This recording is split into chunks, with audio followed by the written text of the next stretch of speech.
What's up, guys? Welcome back to another episode of the Cervantes podcast. Joining me today are two very special guests. Joining to discuss their upcoming short film Saturday Morning. Director and actor Brandon Larracuente and writer, producer, and actress Jazmin Garcia-Larracuente. You may recognize Brandon from the hit Netflix series 13 Reasons Why, playing the role of Jeff Atkins, and or the ABC series Party of Five, where Brandon played the oldest Acosta sibling, Emilio. Jazmin, who has been a storyteller for as long as she can remember, has worked alongside the executive producer of 13 Reasons Why, Mandy Teefee, and is working on Absence, an original feature-length film that is currently in the packaging process. How are you guys doing on a Saturday afternoon? Great. Good. Oh, that's good. so funny. It's on a Saturday. Oh, it is a Saturday. Saturday. What a coincidence. Thank you for being here. First, I want to say congratulations. I know you guys got married a couple months ago. Those photos were awesome. Yeah, it was nice. We got to enjoy our wedding with, just our closest family and friends in Florida. So Being respectful of the pandemic, but also we did not know how to break it to everybody that we wanted a small wedding, and the pandemic did it for us. So Nice. Saturday Morning is a complicated love story about characters Rowan and Pearson. It will be directed by Brandon, executive produced by Jake Ambrose. The director of photography will be Carlos Gonzalez, and will be starring Brandon and Jazmin. As described by the two of you for the summary of the film on seedandspark.com, Pearson decides that his curiosity of what could be is worth leaving the relationship for. A devastating heartbreak for Rowan, she's now forced to uproot the life and person she loved. When she meets someone new, she struggles with leaving behind her preconceived view of love and how it should feel. Where did you guys draw inspiration for this painful but real life situation that Rowan is facing? So I was inspired, basically. It started with my parents' divorce, and then I watched a few friends go through unexpected breakups. And I think that sparked like a whole whirlwind of emotions of what love could turn out to be, and how we really don't know where it's going to go. You know, you hope it's going to go somewhere, but you never know if your partner is going to feel the same. You never know if they're going to wake up one day and want something different.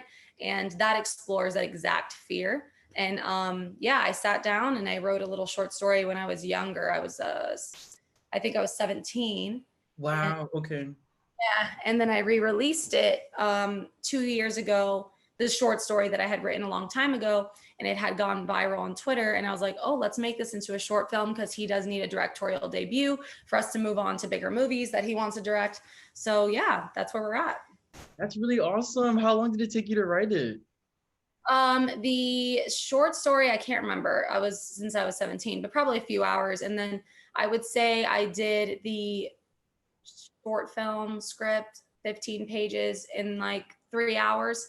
And then I've done 5 or 6 or 7 rewrites since then. So it's probably been a total of, I'd say, like 40 hours of work. Wow, that's really cool. And what made you decide to cast yourselves as the main characters? So this actually was born in the pandemic. So we were inward, because we were like, okay, how are we going to make, because we planned to film this last year. Okay. We're going to fund it ourselves.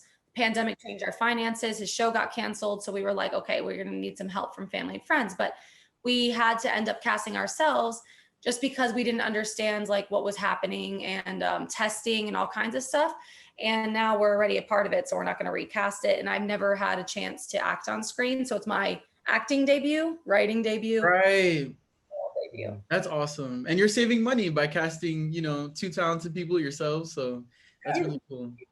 Like, people just want to work. They want to be a part of something. So they offer their services free. And then you're the one bargaining, no, let me give you something. And they're like, no. So either people would have just been eager to be a part of it. Right. That's true. I love that.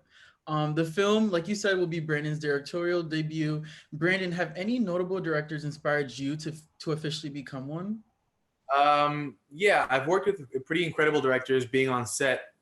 And I always had an interest in camera work for some reason. And from being on set, but a particular director that I really, really like his style directing is Denis Villeneuve. He directed Blade Runner. He directed Prisoners. I watched a few of his movies, and unbeknownst to me, I didn't know that he directed all of these. So when I went back and looked it up, I'm like, oh my God, I obviously have a gravitational pull towards this guy's style of directing. So I guess to answer your question, he might be my inspiration, but the interest in directing came from just being on set as an actor and watching how the director is really like at the helm, and really everybody looks to him for answers, and sometimes he doesn't have all the right answers, but he figures it out as the shots go on, as the day goes on. So I found that really interesting. I think it's a new challenge for me because I sometimes in life I feel like stagnant, and I feel like I need to challenge myself to do something else, to push myself out of my comfort zone. And I really feel like directing will do that. So I'm excited. Yeah, it's a great script. No, yeah, that's gonna be awesome. I'm excited to see it. And I'm a TV production major myself, so I wanted to ask you, like, what's some advice you would have for like other communication students or people interested in getting in the field? What would you say, like, to like internships, or maybe I actually majored in communication. Oh, okay. Like, what path? Like, how would you get to? Okay. I don't think there's like a direct path, No, but and there I'm so are tired of people like thinking there is, But there are tips and like, I guess things that we can share. Like, for instance, one of the biggest things that we do is we don't try to make connections. We try to build relationships with people, genuine relationships where nothing is asked. Right. And you don't want anything from that person. They don't want anything from you. It's just, building a relationship. And, life has a funny way of coming full circle. You run into that like same this right now. And the thing is too, I'd say it's really, so one of the first things when people move to LA, like you'll hear, instead of how are you, it's, so what's up? What's new? What are you doing? Right. And the thing is, that can be really off-putting to a lot of people because there's so much that we're going through besides our careers. Right. And, we're looking for those genuine, heartfelt, soul-to-soul relationships. So we've noticed that just by building relationships with truly inside of you, not having an ulterior motive, like you have to be genuine on the inside. People can feel when you want something from them. They end up just coming to you. Like how I ended up getting the job with Mandy, that all happened with I never asked. I just got a text one day. And it was like, hey, have you ever done this type of work? Would you be interested? And I never thought that we'd work together. I didn't see that. I didn't even know what I wanted to do at that point in my life. So I would say come out with an open heart, an open mind, but to work hard. Don't just wait for things to fall into your lap. Work. I was a server. You were a dog walker. Yeah. I mean. Yeah. Wow. Okay. Yeah. It's gonna take work. And I think also, like you said, being respectful. Because I don't think you're gonna make it far in any field if you're rude and nasty to people. So I definitely agree with that. Yeah. Right. My next question, Jazmin, you worked alongside the executive producer, like you said, of the hit teen drama 13 Reasons Why, Mandy Teefee. What was that experience like for you? Super eye-opening. I mean, I was leasing in our apartment building. Again, you do a lot of jobs when you move to LA just to stay. Right. Yeah. So I was leasing. I was miserable. I'm a horrible employee when it comes to things I don't like. So I was miserable. And I was told I had to turn in my key or show up to work. And so I turned in my key, had no idea what was going to come. And, she offered me a job the same day. I got a text. I went, to the interview, and I was super nervous because it was for a development role. And I had no idea what that world was, not a clue. And as I started, I realized I found my passion. And I have always been super insecure about that because it's just hard in your early 20s and in your teens. People always ask you, what do you want to do with your life? Like, what are you planning? And you just don't know. Yeah. You don't know. I'm trying things. You're learning things about yourself. I was going to be a lawyer. It was just a whole thing. Working for her, I just thought she was such an amazing creative, and I wanted to soak up everything she knew and learn from her and be there for her in the working process. And then towards the end of working with her, I realized this is something I want to do. I want to write, I want to produce, because I had always written, just not screenplays. So I did short stories, poems. I was going to write a book. And then I realized I love film so much because I was already acting as well. And I was like, this is where I need to change gears, and I could produce. I realized that a lot of the times I had this business personality. People would always say, you're meant to be a businesswoman. You're meant to be a businesswoman. And then I finally was like, okay, I can do this. And respectfully, we ended up, letting me go my own way to start my own career. And it was just the best experience. She helped me find my passion. Yeah, and through She'll that, always be my mentor. through that, I learned so much from Jazmin regarding the production side and everything that goes on before a project is ever made. Pre-production, Because development, as adapting a novel into a Yeah. film. It's not as easy as it looks. Yeah. a lot of work. I commend producers, and like for her, for instance, her setting up Saturday Morning, she handled a lot of the crowdfunding, probably most of it, the social media. Like there's a lot that goes into it, and when you're only doing it with 1, 2, maybe 3 people, it's a lot. Yeah. Without a big company behind you guys. Yeah. And you have to be things to take a long time. Like 13 Reasons Why took them 10 years to act Oh, I didn't know that. Okay. at first. So there's a lot of things that you learn, and it's just patience, but working hard in the process. Yeah, and not waiting for like the right call. You gotta stay ready before you get ready. So you don't have to get ready. Yeah. Staying in line, eventually your name is going to be called, but you got to stay in line. The minute you step out of line, someone's going to take your place, and you got to start right back at the very end. So yeah, right. That's so true. Next question. So in an interview with Con Todo Netflix, filmmaker Robert Rodriguez, you may know some of his projects: Spy Kids, El Mariachi, The Adventures of Shark Boy and Lava Girl, Desperado, and Machete. He noted that when I had to do Desperado, I had realized what a systemic problem there was in Hollywood way back in 1994, that there really weren't any Latin actors working because no one was writing roles for Latin actors to give them a chance to become stars. So I realized if I was going to make more movies, I needed to create my own Latin star system. Thanks to Robert, Salma Hayek got her debut with Desperado, and even though Danny Trejo has done hundreds of films, he is most recognized as Machete. I wanted to ask you, Jazmin, why is it important to you as a Latina to write authentic Latino stories? So for me, there are authentic Latino stories, right? Especially based on culture and stuff. But truthfully, I think I just want to write regular stories because we're all going through the same thing. And yes, we do have different things in different cultures and different struggles. But I do think that a lot of the time we all are experiencing love. We're all experiencing loss. We're all experiencing finding ourselves. We're all experiencing, having arcs in our life or climaxes in our life. And I feel like the issue with Hollywood was that they weren't casting people that we need to see, people like us on screen. It was one type of people. It was a lot of, whitewashing and stuff. And now finally, it's just people living, but from different cultures. So it's not really about writing authentic Latino stories. It's writing authentic stories where we put diversity into it from all different walks. So for me, I just want to make sure I'm casting relatable stories, but I'm also looking into making sure we have diverse cast and crew. And that's important to you too. We were looking, and it's funny, as we've built Saturday Morning, as we're building our other feature film Absence, it's super diverse. We've got, our friend who's Syrian. We have our friends who are Asian. We have friends who are Black. We have friends who are Hispanic. And it's such a beautiful environment because it's all people going through the same thing, just from different walks of life.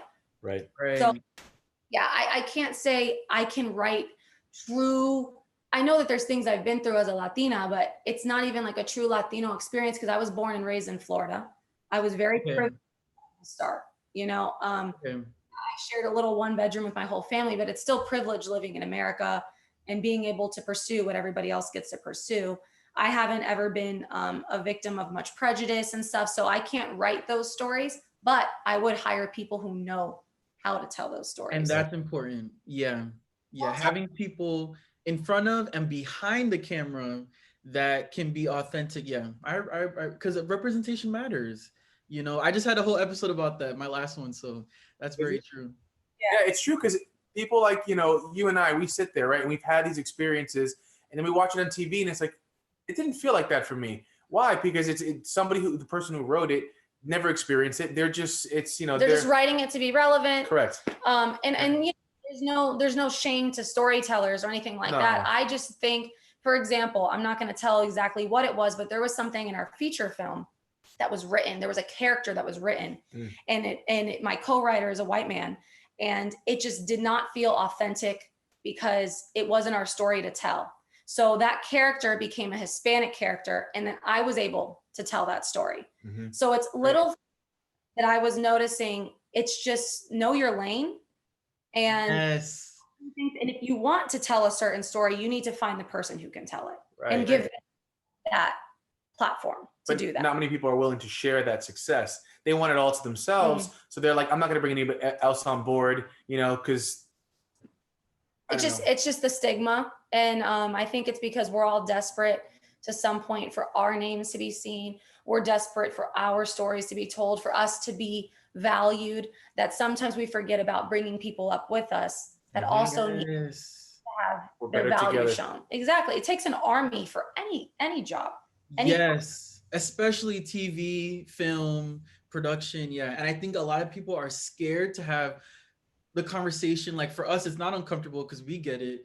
But for other people, it's like, ooh, I don't want to like rock the boat. But like, no, like it's not hard to find a Latino writer, Black writer, or actors and actresses of color. It's not hard to do that. There's so many. Something we've been doing is actually making a list of people who even submit to us on Instagram, email. I have them all in an Excel spreadsheet. That's how we got to do this. Right. Because I knew that I was somewhere where nobody wanted to even look in my direction. And I remember how that felt. Just because I had so much to offer. The experience, working for an actual company. I didn't know the right person. Right. So now I'm like looking for the people that were like me, that have a lot of talent. Yeah. But they exist in an email or in Instagram. Yeah. And they don't have a big name, or they're not the daughter or son of someone famous. Yeah. They weren't raised in the right area or the right state. They didn't go to the right college. Exactly. Yeah. That's it. Yeah. Like you don't really need to go to school for certain things in your field. So that's very true. You can just beyond talent. If you have drive, sometimes you don't need to have all the talent in the world, but if you're driven, I've seen people do it. Yeah. Hard work. Talent doesn't work as hard. There you go. Yes. Congratulations. I saw you guys on the film's Instagram page that you guys have raised over $14,000 for Saturday morning. Now that it has been greenlit, the film should be out this summer, correct?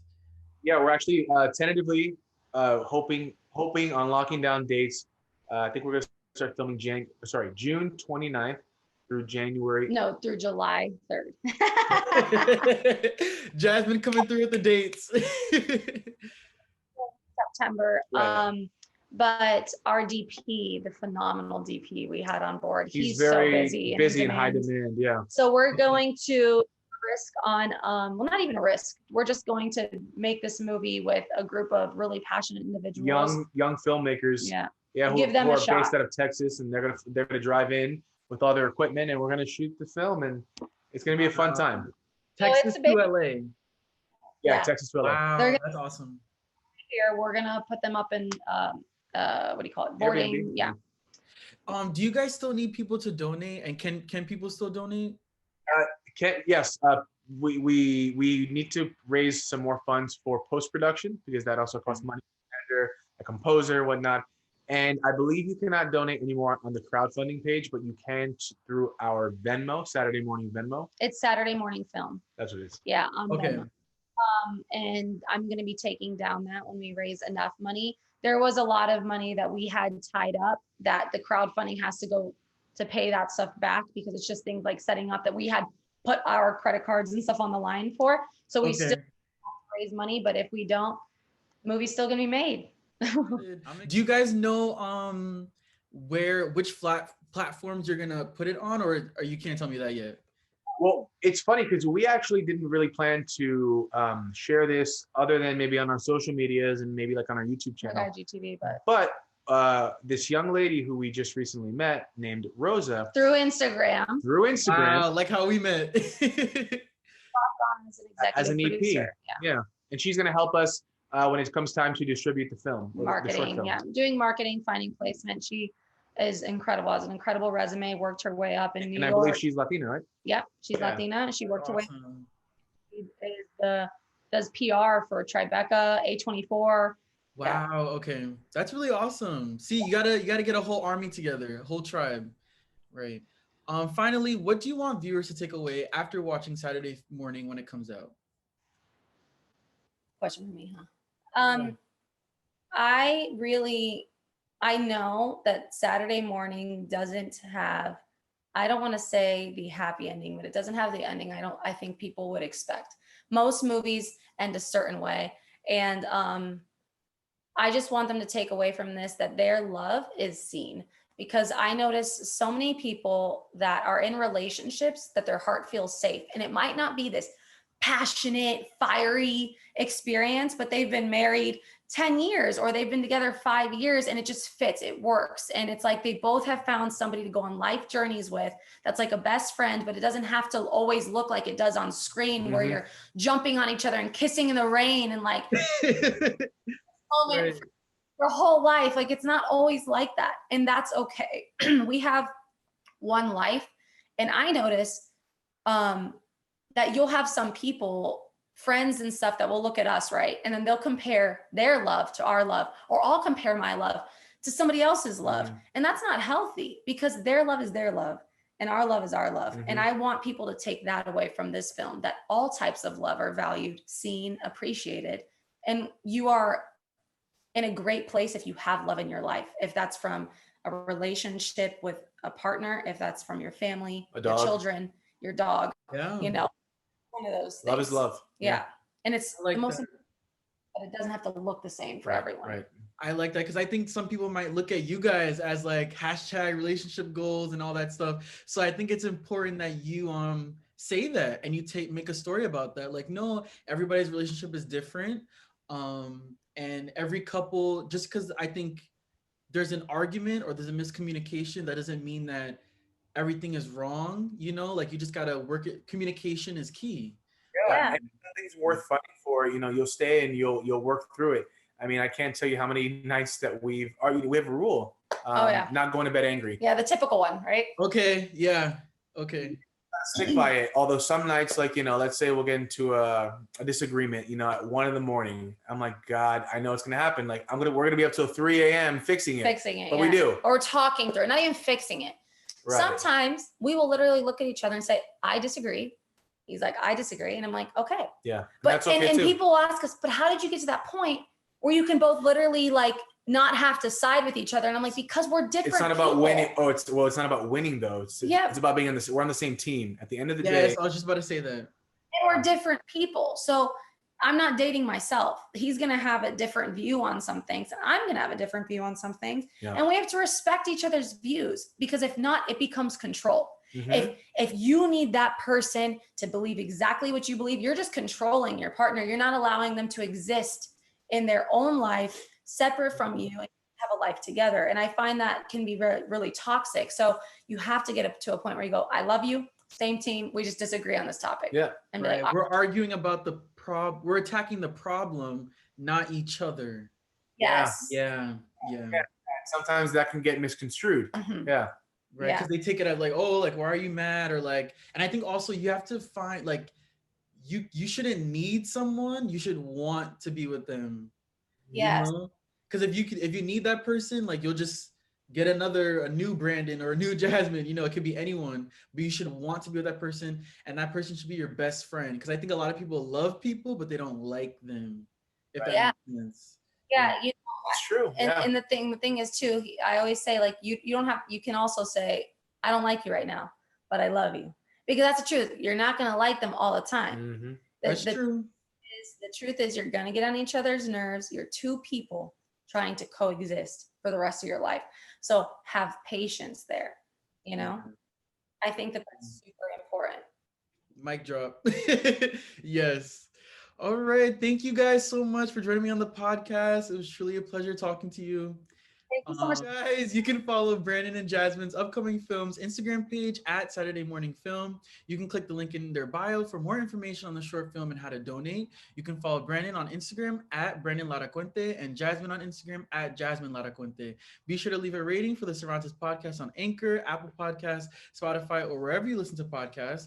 Also, don't forget to like, comment, and subscribe on the Cervantes Podcast YouTube channel, and click the notification bell up top so you're notified whenever I upload a new episode. Thank you guys for listening. Bye. Yes. Bye.